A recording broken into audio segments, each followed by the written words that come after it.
This is Abe Freetanzer from cinemadailyus.com, and I'm thrilled to be speaking with Cara Buono about her new show, The Girl from Plainville. How are you today, Cara?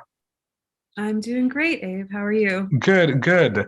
What had you heard about the basis for this show before signing on to it? Well, I was aware of the case, and I had read the Esquire article by Jesse Barron, and so I had a real familiarity with it.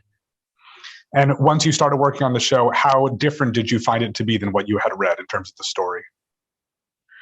I think, like a lot of people who probably will come as an audience member to the show, they'll have a preconceived notion of what happened or who these people are. And I think what the writers and the producers did brilliantly was to really explore in depth more of the complexity of the characters and the families, and really peeling back the layers of how something like this can unfold, and trying to take away, the judgment that you might bring to the show based on the tragedy that happened.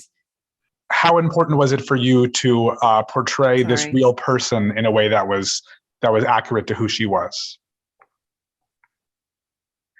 Yeah. So for Gail Carter, for Michelle's mom, she didn't give any interviews, including Michelle. So there's no, sorry, I'm gonna answer that again. For Gail Carter, she didn't give any interviews. So there's really no information on her. So we really created that character based on what we think this person might be going through. We gave her this idea that she sort of has limits as a mom, unable to really, she tried to get her daughter help for her mental health issues. She really tried, but kind of just when she gets close enough, kind of fails. She's more aware of her and concerned maybe with the perception of herself in the community. So we really created an idea of what we think Michelle's mother would be like. So that character's been really fictionalized. I think you did a great job. And what was it like working with Elle Fanning? She's a really great talent. Elle Fanning is a dream to work with. I always say she's the perfect leading lady. She's incredibly prepared. I remember watching her transform, day after day and week after week, and just blown away by her complete being possessed by, really transforming completely into this character. She's incredibly down to earth, funny.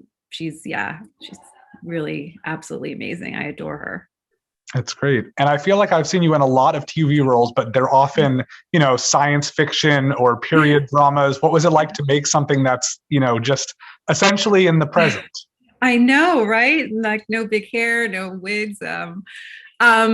It's funny because I love for me, it's about the story and the writing, but I do love disappearing into a different time and a different era and disappearing in that whole kind of transformation. So it's a little different in that I'm just not used to seeing myself that way so much, but it's, I had a great cast, so it was amazing. Yeah. And on that same note, I think you've done a lot of shows, but not as many limited series. Is it different when you go into something knowing that it has a finite arc and endpoint?